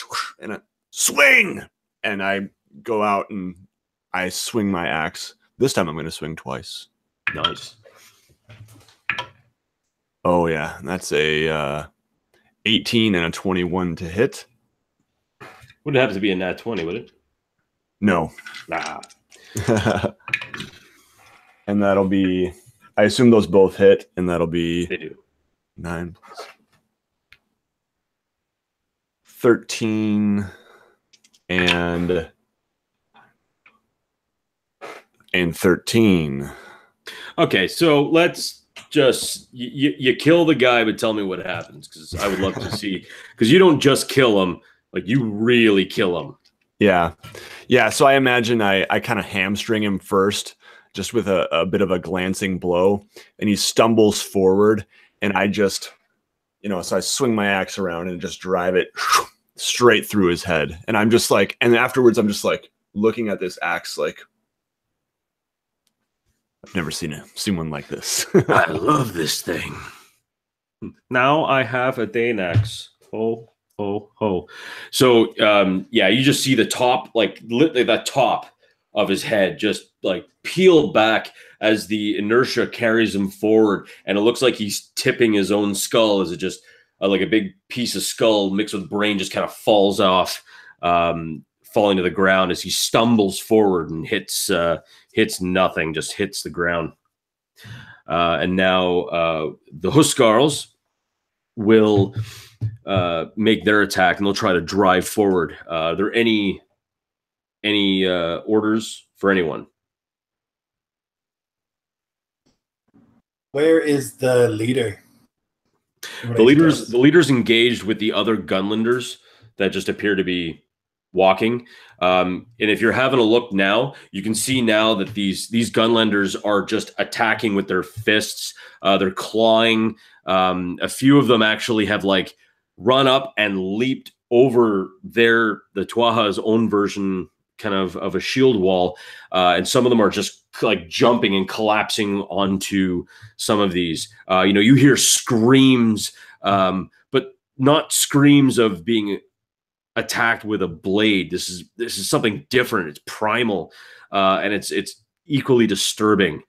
You see them scratch. You see some of these Gunlanders are taking like heavy blows. One of them loses an arm and just grabs out with the other arm and just grabs one of the Tuatha just toward him and just gnaws into this individual's neck, just rending flesh. There's blood, like, even though you guys are using weapons and they're using their teeth, it seems that there's just more like soaked completely with blood. And even a few Gunlanders are beginning, like a few of these Gunlanders are beginning to slowly walk towards your melee position. Okay, I think no.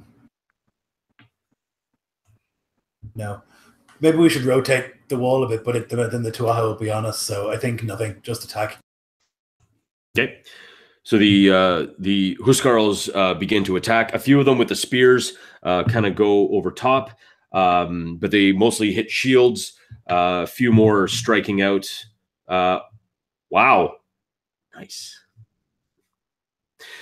So you see now, like, it's like Odin himself had kind of put his palm out and blessed your troops, because suddenly you see them beginning to swing around and strike and slam into it. Another 15 Tuatha just drop from the sheer like intensity of the fighting. And it's getting down to a point where the Tuatha are beginning to like back up. Many of them are screaming the kind of, they're blood drunk with fury and their need to live and their need to win the day. So many of them begin to kind of, a few of the Tuatha begin to back up, and one or two of them even begin to run away. You're starting to see now that there's probably around 15 Tuatha left to your 20 Huskarls and yourselves. Also, I rolled a natural 20 for the Huskarls, so awesome to that. And now we are at Otala. Okay, so same again. He'll continue singing, and he'll just like open up a gap briefly and like slash out. So that is 15 on the die plus 6 is 21. Oh yeah, that definitely hits one guy who's foolish enough to stay. And the second one is a 14, which might not hit. 14. No, actually, yes, that just hits. Okay, perfect. Just so the first one's a really, really good strike, but then as he like falls back, he just like barely slashes them, but we'll see. So that's going to be 9 for the first and 12 for the second. Oh yeah, you definitely take this guy out. Tell me what happens. Yeah. So the first strike's really good. He's not expecting it when the shield's apart, and he just like stabs out. And as he like pulls the sword back, the guy stumbles back. And so the second strike only barely gets him, but it's enough to knock him down dead onto the ground. And then shields will close again. All right. And now we are at Sverda.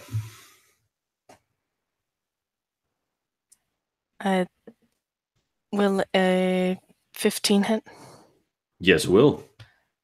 So Sverda has her sword in her hand, the weapon she's named for, and she strikes out at one of the Tuatha twice. First time for 5 damage, the second time for 6. And is he still standing? That's just enough. I mean, he's on his last legs. Yeah. You messed him up. She sees him faltering, and she yells, "Odin!" And she strikes him again in the head with the pommel of her sword for 2 more damage, and he's got to make a con save if he's not going to be at disadvantage for his next attack. DC 14. Ooh, not with a natural 3. So yeah, he just and especially not even wearing a helmet. You rang his bell. He's sitting there dazed and just bleeding profusely. And he's hurting. Matter of fact, you could probably just like flick his nose, and that would probably be enough to take him out. You see now one of the Gunlanders from away is now getting close, and you see like this kind of like this sunken in pockmark, like the mail actually goes into his chest. It's this huge spear hole. And you also see that it looks like he's smiling, but it's only because the flesh has been bitten away from the side of his face, and it's just his teeth, like right down to his skull, coming all the way up to one side.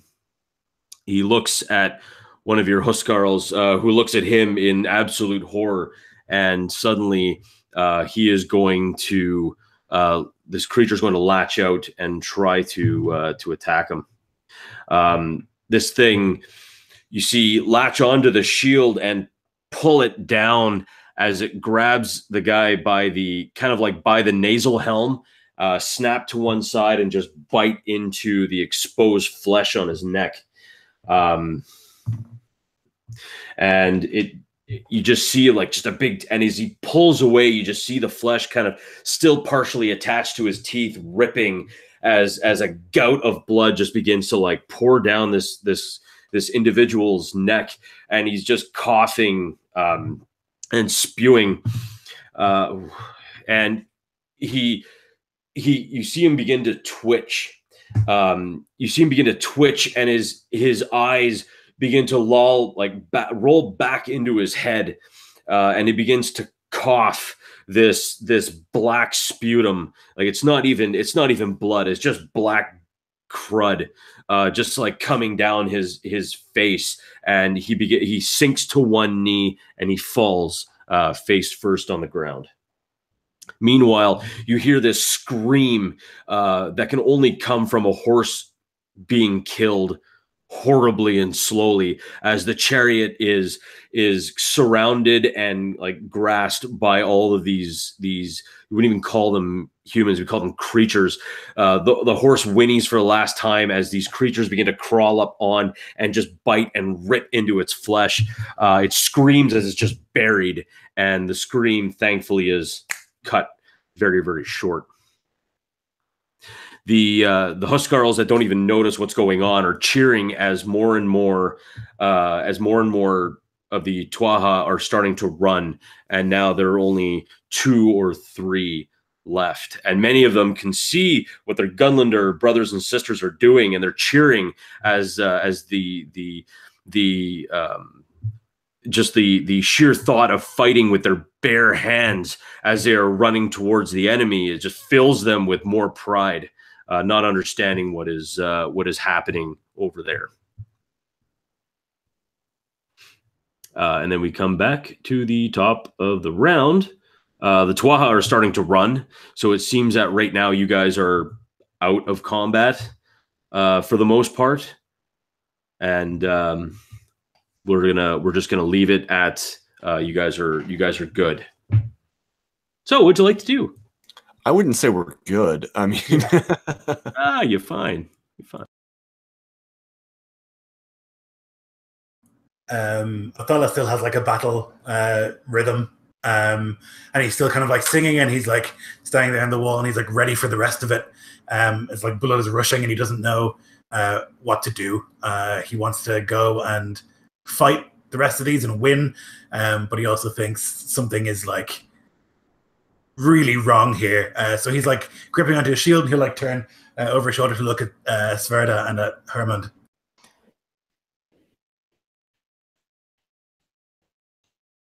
Something is unholy here. We must leave.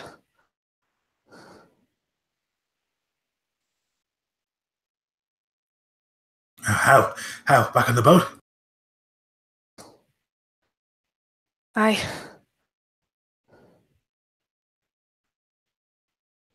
Oh, what about all these countrymen? This is no way. They won't make it to Valhall. We can't leave them here like this. Sveta looks at like one of these that's closer with the chest caved in. She goes, I fear they are beyond Valhalla. We cannot leave. We cannot. We have orders. We have a mission. Just because some of our brethren have been twisted so. Look, up there. And I point out just some kind of structure on a hill in the distance. Yeah, the mist begins to kind of clear a bit, and you can see what looks to be a hill fort or some sort of walled structure just off. The doors, the wooden doors, just seem open at the top, like right from where you are. The walls themselves, or at least the I can't even remember the words. Can't think of the words, but you know, those sharpened stake, big. Palisade? Thank you. God, one of those days. The palisades seem unmanned, and it seems to be only 500-600 feet. Nah, maybe. Yeah, I'd say about 500 or 600 feet away. And it just seems to be like kind of like going up, kind of cresting on a like kind of around a hill. And then just above the palisade, strangely enough, you can actually see, just make out the roof of what appears to be a longhouse. We swore oaths. We can't go back without finding this woman, or at least without trying. We could get in there. Close the gates.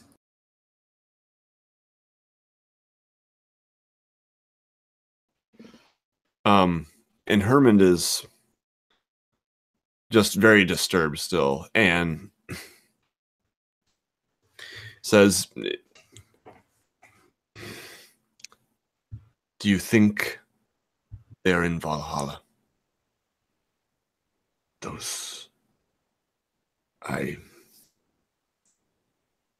That cannot happen. That cannot happen. But yes, we must continue. It's not natural. It's not right. When you die, your spirit goes somewhere. It shouldn't be stuck in your body. You can see now some of the Tuatha are fleeing. Some of them are like covering up wounds and running off back into the trees. The last thing you hear is someone on a Carnix very briefly. They just make like a, and you could just hear the gurgling of blood as the Carnix kind of hits the ground as a few more of these creatures, these Afturganga, begin to encircle, jump onto it, and begin to just tear this individual apart. You can hear its screams until you hear the snapping of this individual's spine as it's kind of pulled straight out by these creatures beginning to just feast and tear this individual apart. Many of them begin to walk towards your group of Huskarls, now numbering 19. Choose, Otala. The fort. It has to be the fort. Yes. Our blood be on your head. With me! And the Huskarls kind of look confused for a moment, but then they see as these creatures are starting to like get into view, like they're all horribly mangled, disfigured. Some of them are even beginning to like move as if they're trying to break their own versions of rigor mortis. Like you can hear bones and tendons snapping and moving as they begin to try to like move toward one individual. Kind of looks strangely at this creature, kind of with its head down. It raises its head and tries to like reach out and grab, but it puts up the Huskarl puts up its shield and begins to move. Run! And he points at the hill fort, and many of them begin to start jogging towards this place. Yeah, I thought it would make it his business to make sure that we're not just running like in ragged order, that we are moving like as a unit together, so that no one is like picked off, so that we move like not with shields in front of her, but like they were moving in a sort of formation so that no one gets grabbed. And as you're moving in a unit, you see the creatures are kind of slowly beginning to, like a few of them are breaking off from the large group that are now eating. A few of them are breaking off and slowly starting to make their way towards you. The quicker that you guys are moving towards the hill fort, you see now the doors are simply open. But you can see it almost appears that this mist is beginning to kind of like spew forth, like just vomiting out of this doorway, and it seems to be about knee high. This mist, but it seems to be emanating from the inside of this hill fort. From the doors, you see several heads. But these individuals are not Gunnlanders. They're Tuatha.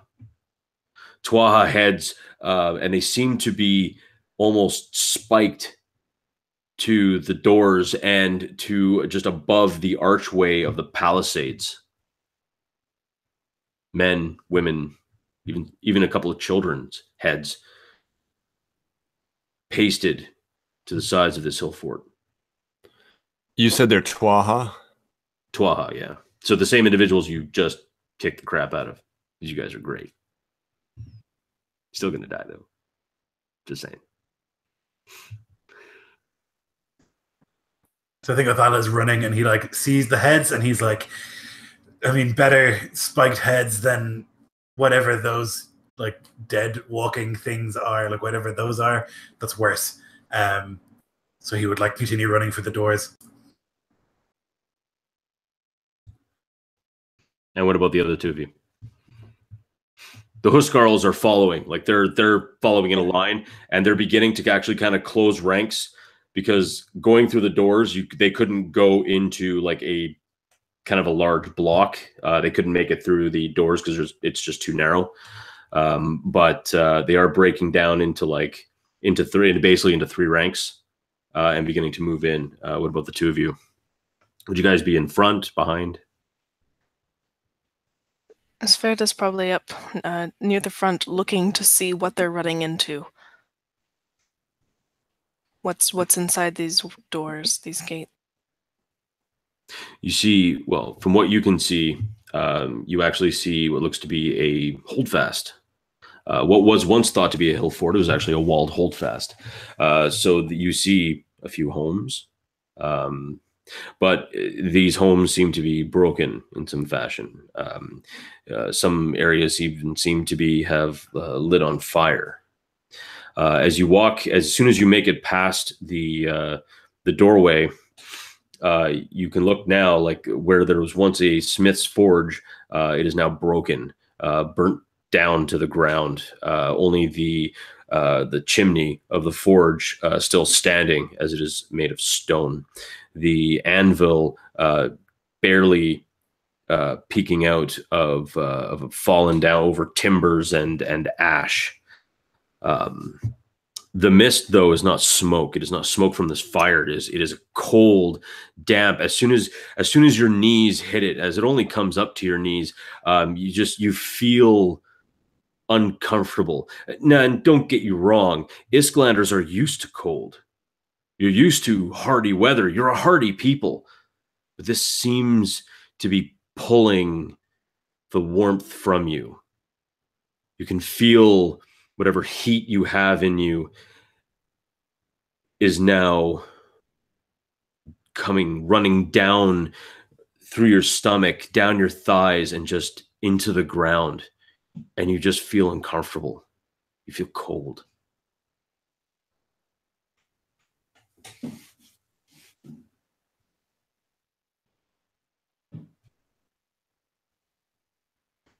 Once we get in there, and where the doors are behind us, there would be like bellows to get those doors closed and braced if possible. Find bits of wood or whatever and shove them in there so that those things cannot get at us. Like the feeling of discomfort and fear and like coldness. Like Othala just thinks that's his fear. That's his like stinking, like rancid fear of those things that he saw at the beach. And so he doesn't think twice about it.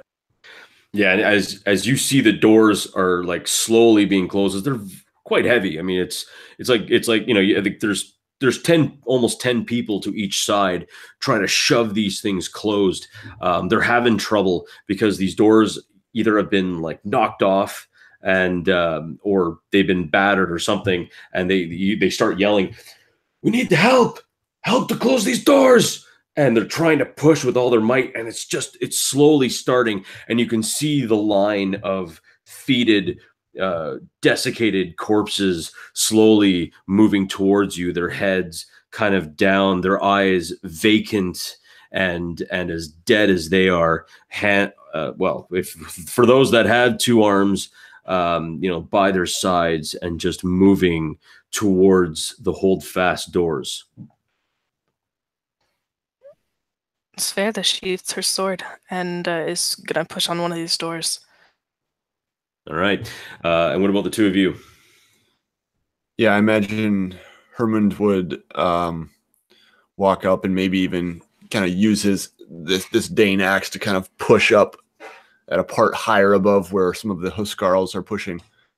Okay. I'm going to need strength checks from the two of you. And what about you, Othala?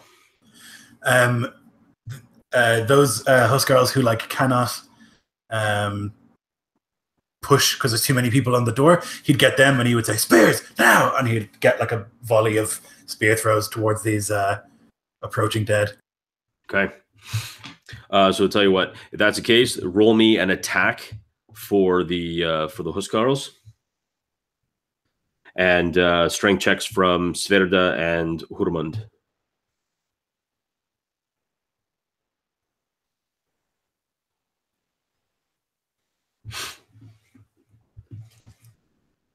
All right. Hurmund, yeah, we'll use your mod. Hurmund and Sverda, as you guys are pushing, you're pushing, and it's starting to kind of creak close. Same with the other side is just not, it's not quite getting there, but it's getting there. But you can see now, and you can almost smell them now, even though individuals are getting peppered. Like one of them has 5 spears in it, and it's moving slowly now. And the only reason why it's moving slowly is because as it's moving forward, the spears are weighing down, and it's pushing the spears through itself as it continues to move forward, pushing it. Finally, one of them trips it up, and it actually just hits the ground. But it snaps its head up quickly and just begins to crawl, even though the spears are jammed into the ground. It's trying to pull, and you can hear a kind of a tearing, sucking sound as the spears actually like pushing through it like a log wedge, just splitting the thing down. And you can smell this rotted intestinal fluid just leaking out as it's beginning to crawl hand over hand towards you. And if you're gonna need some better help there, I'll get you guys to roll another strength check.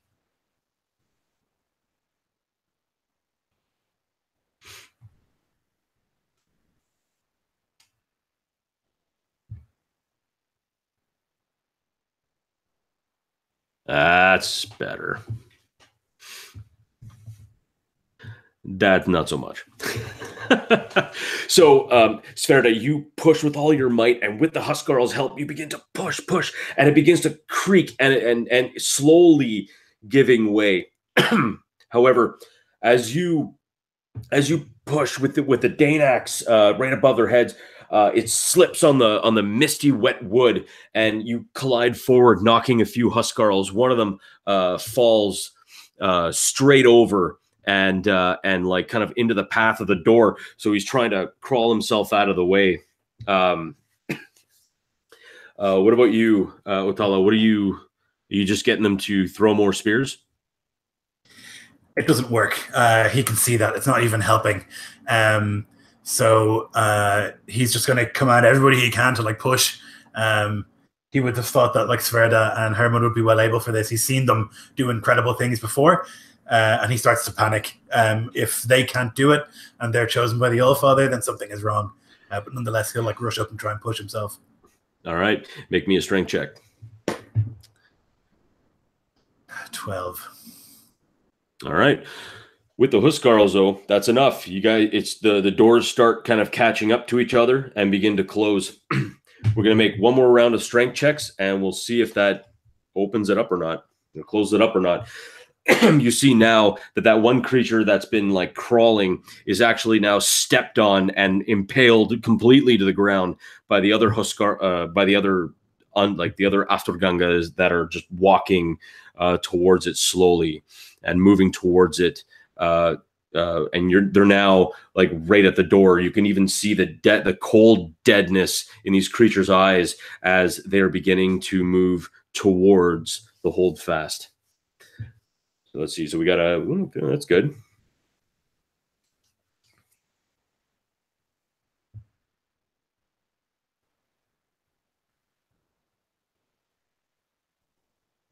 I'm sorry, I was reading about one of my abilities. Am I making a strength check too?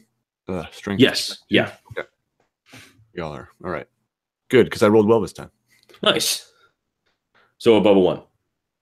Oh, very nice. More than a 1. And one of the Afturganga actually reaches the doorway, reaches its hand out to grab you, Otala, just as the doors like close. And when they close completely, and you hear the sick wet crunch of bone as the hand just gets crushed and falls and hits the ground.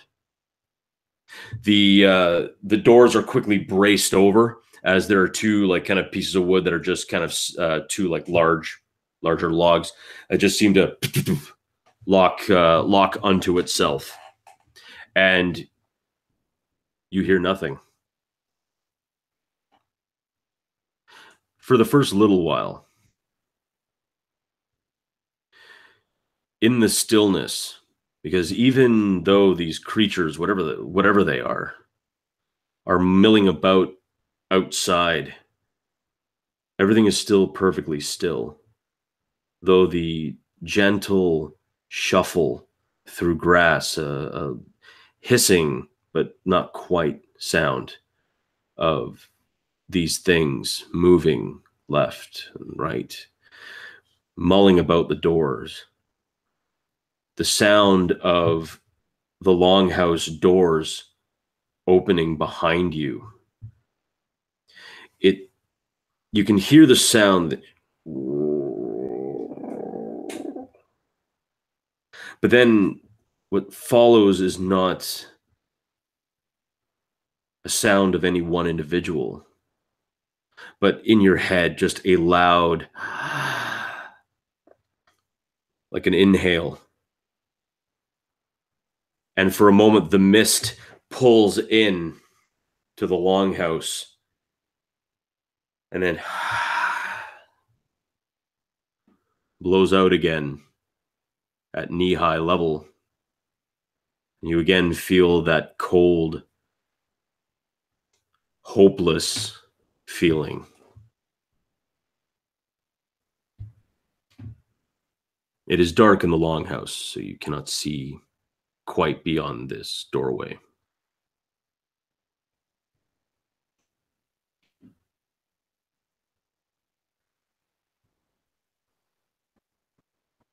Othala will like take the tip of his sword, and he'll just like in the dirt like draw some symbols. Like he'll draw a helm of awe just in the dirt, and he'll like stand on it then, hoping that will like protect him from this mist and whatever the fuck is going on here. He's losing it, you can tell.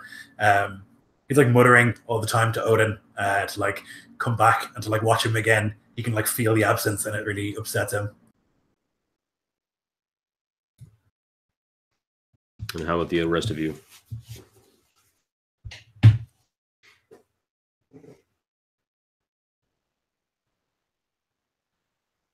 Hermund is curious and not quite as freaked out as Othala.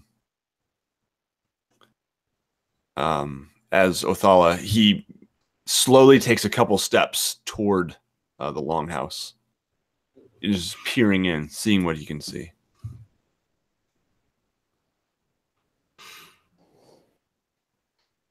Sveta has her back pushed against these doors.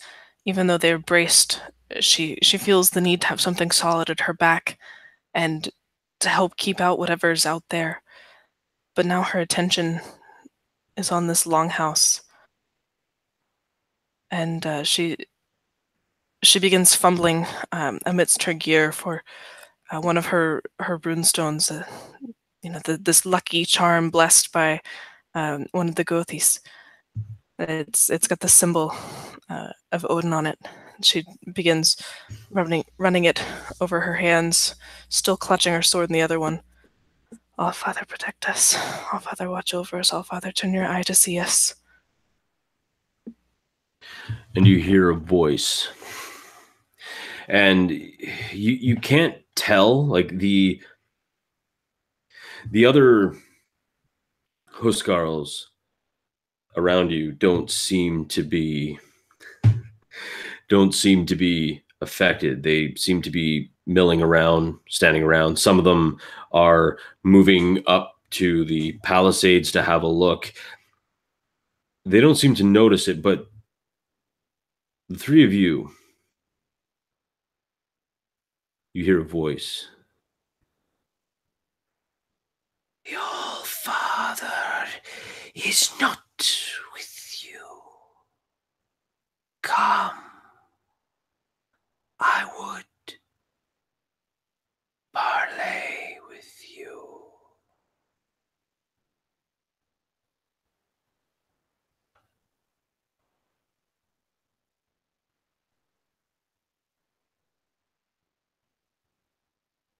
And none of the other Huskarls seem to hear it, seem to notice it. It is almost like a sigh on the wind, but it seems a sickly, cold voice that you can feel deep within your hearts and your very souls. And Hermund would just kind of eyes wide be looking at Othala and Sverda.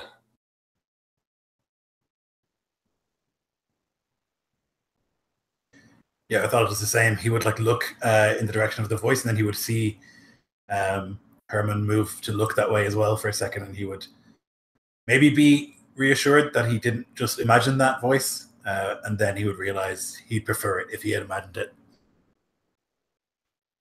Sverda's breathing has quickened.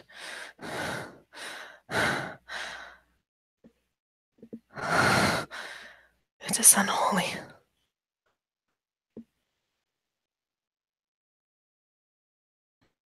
I have faced horrors like this before. It's possible. The All-Father, he'll protect us. And you kind of, you can hear, Othala, a raspy kind of bone rattle sort of chuckle when you say that. And it's at that moment when the mist actually begins to recede unto itself and kind of move, and you have a clear path moving, and you can see the mist slowly rolling and curling back, going from knee high to now kind of waist high. But the entire path is clear.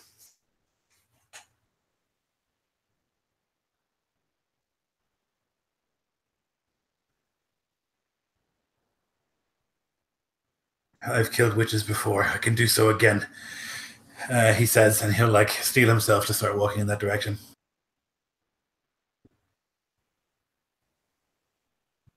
And Hermund is encouraged by this and takes several more steps forward. Sverda turns and looks at some of the Huskarls. Stand your ground, be on your guard. And she'll follow. Strangely enough, they don't appear to have heard you. Like you see them milling about, but they just seem to be ignoring you. Like some of them are kind of like at the door looking. You could see a few of them through like tiny slits and broken wedges in the door. A few of them are kind of have their spears out at the ready and they're staring off. Some of them are going on the palisade walls. Some of them are calling to each other to go up. A few of them carrying spears and even like rocks and anything they have, and some of them are throwing them down, but they don't appear to be listening to you. They don't appear to be recognizing you.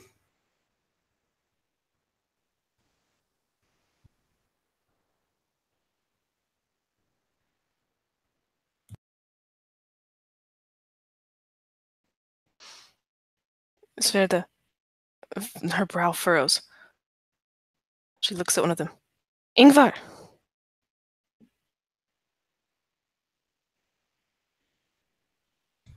Nothing. She looks over her shoulder. This is dark magic.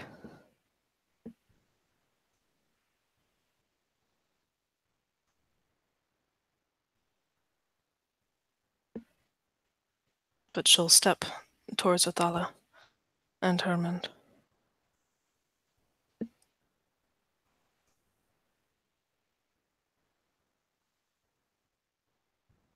And as you guys head towards the longhouse, you can see now in the mist as it roils around, like you can see shapes, individuals moving through the mist. It seems to be faces, it seems to be individuals, but you can't quite tell. It just seems to be so far away. And from all the, not to get too technical, but fucked up shit that you guys have just been witnessing for the past, several hours of in-game time. It just seems to roll off your back, but it just seems that it seems like you're being watched or followed as you head up to this longhouse. As you walk up the steps, you see now a very plain door decorated with, in few areas with like triskellons and other such Tuatha designs. Very foreign and seemingly alien to Isklander society.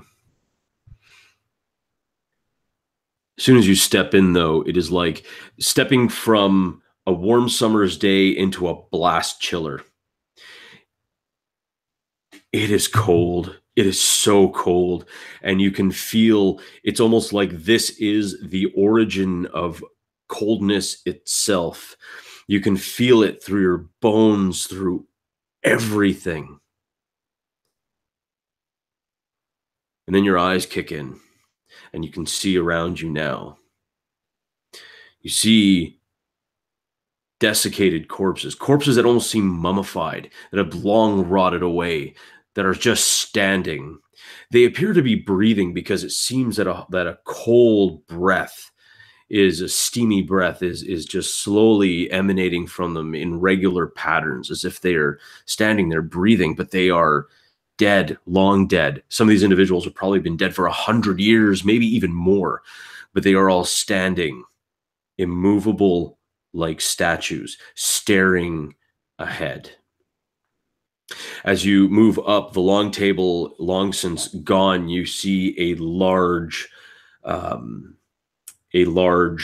chair, like a large throne almost, and perched upon it, sitting, you see a woman in maroon, in a kind of a maroon dress, a gold cord tied at her waist, what looks almost to be like a crown, but it is a crown made of skeletal hands, kind of wrapping up and over themselves, almost looking like a helm. She stands there in this throne and casually grabs the two arms, which are actually two arms, and now you can see that these things are built in a cacophony of body parts as it just seems to twist and entwine itself up. Her fingers, from the middle of her fingers to the very tips, it is all black. Her eyes are completely black as she looks down. Welcome.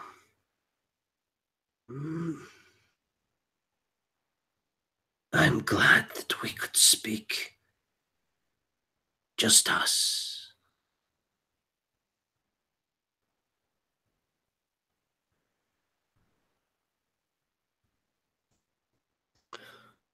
What is your name?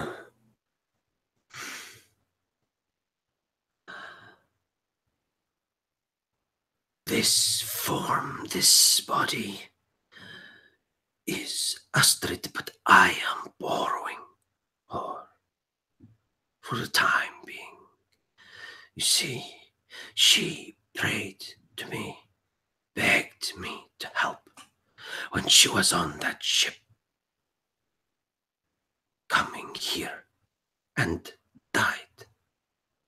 Sad, but in her last word, she asked to curse those who would bring harm. Now, I am here to help. I am Hel, daughter of Loki. Know my name and tremble.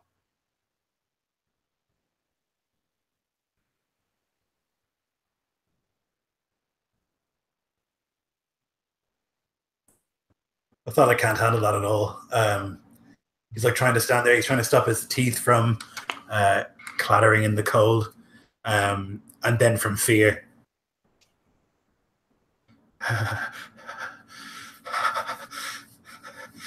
Hell. Are we dead?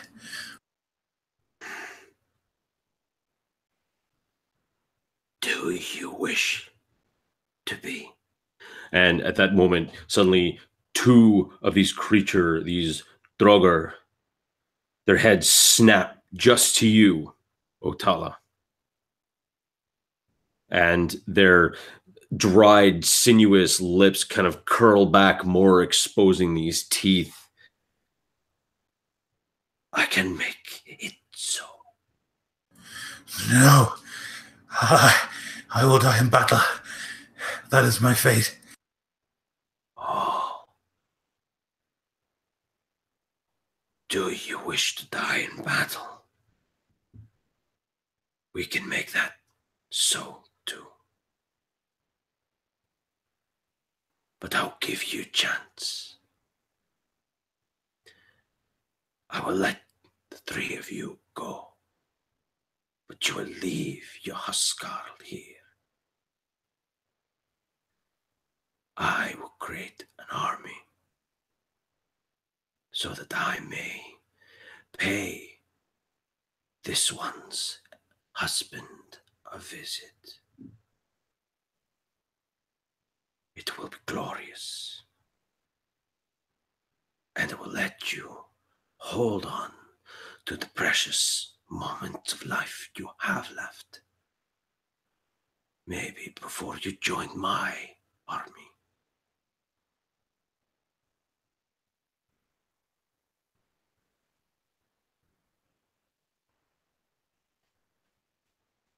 Those who are with you, are they with you forever? Yes.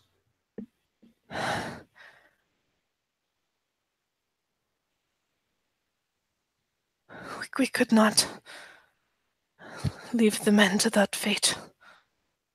You could save yourself. Find some battle to die in. And even though her eyes are completely black, they just seem to focus on you, Otala. Find some battle to die in. Reach Valhalla. or come to Niflheim, to the lands of hell, and join me. Odin does not let oath breakers into Valhalla, and if we doom these men who swore oaths to us and us to them, there'll be no Valhalla for us. Yes. Or you can't help me take Valhalla. And all the Draugr now, you can hear the snap of old dry bones as their heads begin to follow your every move. Like you can see their head like in jerky kind of fashions, kind of moving and staring at the three of you. Such a thing is not possible. It is not holy. It is sacrilege. Perhaps for Odin, not for me. This one, in her dying breath, when the Tuatha would not be kind to her, and they stabbed at her when she fought. The curse was right and fair, her vengeance done. But I am not finished yet.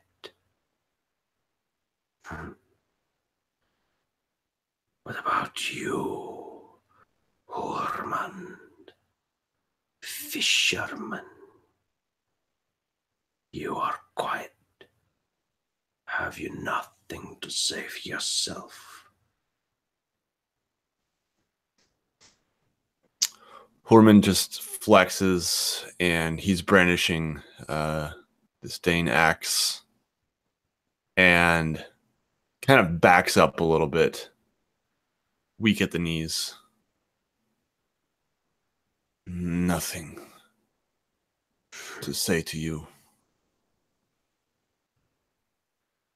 I see. And she raises a hand and you see like a cracking, and the Draugr that begin to move, they begin to snap, and you see kind of a mixture of dust and frost kind of just billow off of them as they snap once, snap twice, and just begin to walk towards. You see now as they kind of spread their fingers wide, you can see the bones begin to grow and twist into kind of sharpened points. They begin to, like, their maws kind of slack open and just a hissing sound. Then our parley is over. Now you die. And as we go to one of the Huskarls on the wall, trying to beat back these Tuatha soldiers, he looks over in the distance at a spot where the chariot warrior had killed Otala on the beach, where Sverda took a spear in the side, and where Hurmund, brave Hurmund, swinging that Dane axe like a true champion, finally fell to javelins, hoping that they had found their way to Valhalla, hoping beyond hope, though a bitter, cold wind in this ancient land chills him to the bone. And that is the end of our one shot. That's rad, Mike. Head go boom. Head go boom. Excellent. Oh, man. Really excellent session, Mike. Thanks. Well, everyone, this has gone on for a little bit longer due to some technical difficulties. But if the 3 viewers that are still watching aren't at least 3 of the 4 of us, thanks a lot for tuning in. I had a ton of fun. These players are rad, and subscribe to all their stuff because I couldn't be rad without learning from these rad people. Lots of radness. Yeah. So for me, Mike, and from all these awesome players who are going to give me their outros, starting with, I don't know, you pick someone. I will go. There you go. My first time in Iskloft was very unpleasant. Thank you, Mike. It was awesome. My name is Nate. I run the YouTube channel WASD20, and I am just super excited about Iskloft and can't wait to run a game myself one of these days and read this whole thing because it's really awesome. So well done, Lloyd, and everyone who has helped you. But I know it's you are the man with the master plan. And thank you, Mike. Lloyd, I've got the master plan. That's my thing. Yeah, I had a really good time. Seal of approval. Well done, Mike. I think you nailed the tone. I really think, and the authenticity was really good. I feel like the accents really helped it. It's not something that I can do, but I really think Hell would have sounded really dumb with a Dublin accent, but she didn't sound dumb with the accent that you gave her. It really felt really good. Yeah, it was great. Well done. Yeah, I'm Taylor. I love playing in Iskloft. This is definitely one of the creepiest Iskloft games I've played in. The ending was excellent, and well done all around. All right, well, again, thanks everyone for tuning in. Hope you guys have a great day and a great time running games and playing games. And check out Absolute Tabletop, and check out, especially because you can check out Iskloft and you can play in your own Iskloft game. And so for me, Mike, and from all the players, I wish you guys all happy gaming. And as always, get inspired.